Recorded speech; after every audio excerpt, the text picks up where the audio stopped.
Well, hello friends, Mark Holmes here with my buddy Cowboy Joe Boo, and as always, thank you guys for watching, commenting, and subscribing to the Joe Boo Sports Report. Without you guys, man, this does not work.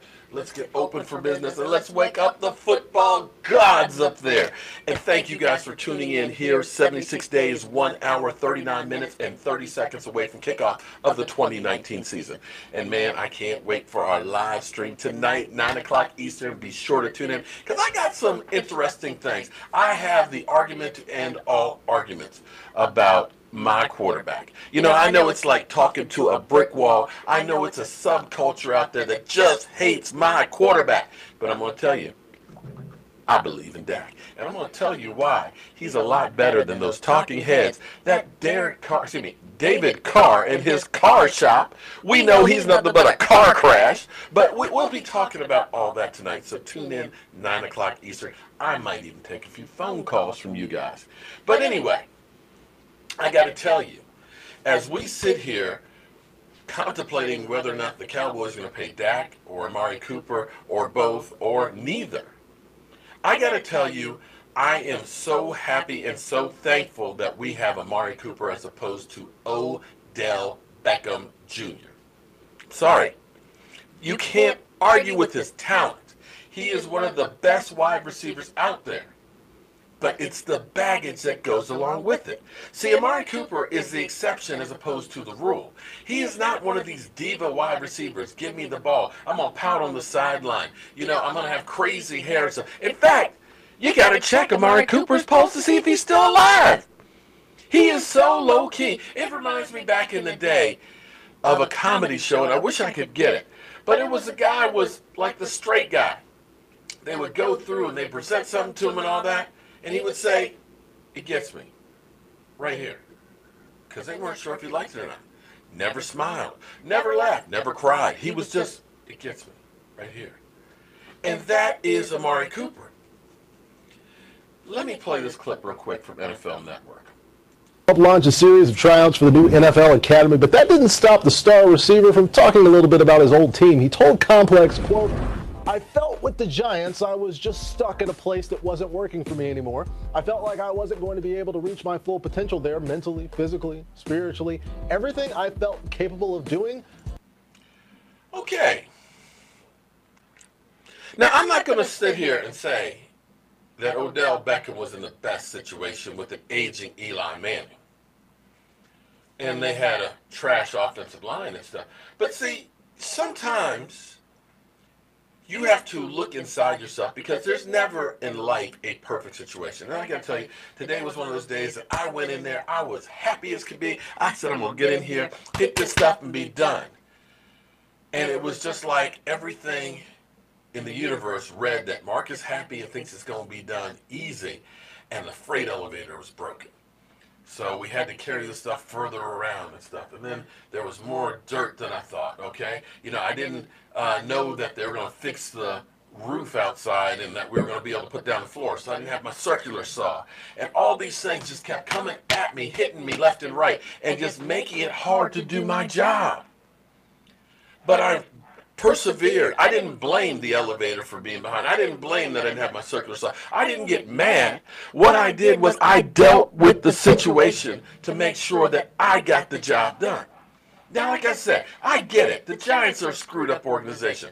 Their GM sucks.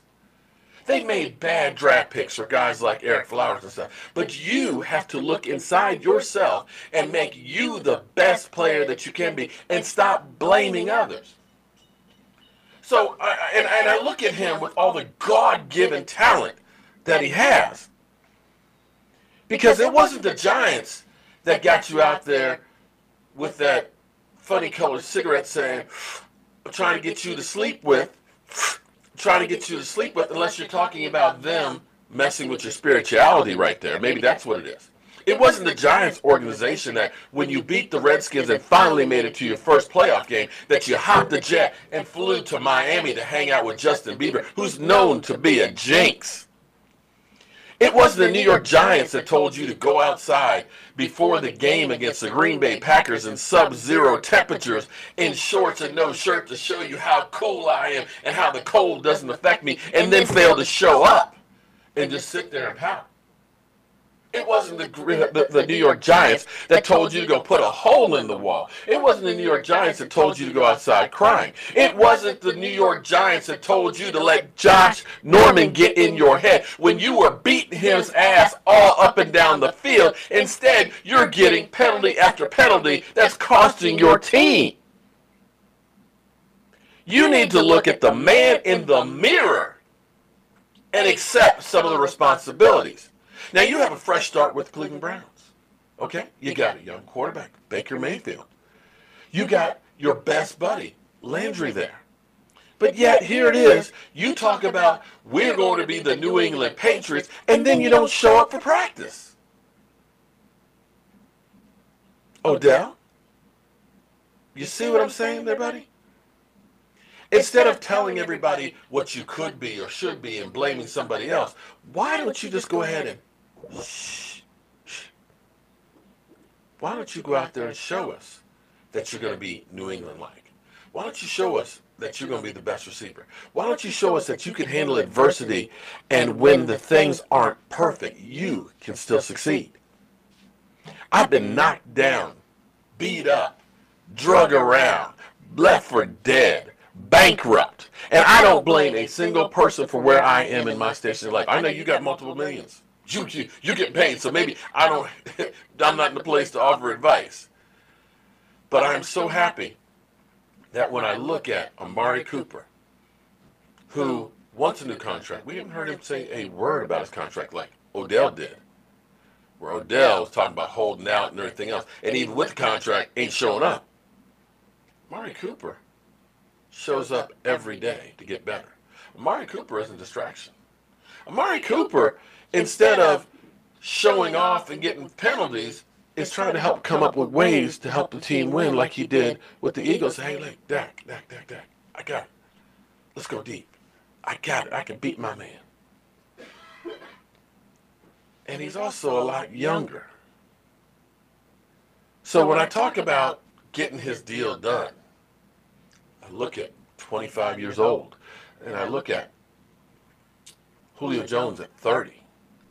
I look at Odell getting $18 million, and he hasn't stayed on the field for a full season in years. And I look at Amari, who busts his ass every day to get better. And I look at Odell, who wants to just blame everybody else and doesn't show up for work. I'll take Amari over Odell and the baggage that is the sideshow of Odell Beckham any day. And I got to be honest with you, Rashid, don't be sad that Odell is gone. I guarantee you, your team will be better off that you're not paying that money to Odell. I know you got that hit this year, that you're paying like $16 million of his salary this year. But in the long run, you will be better off. Join in tonight, 9 o'clock Eastern. We will be here. And when you do tune in, we'll be at 75 days. I'm Mark Holmes, and I'll see you guys soon.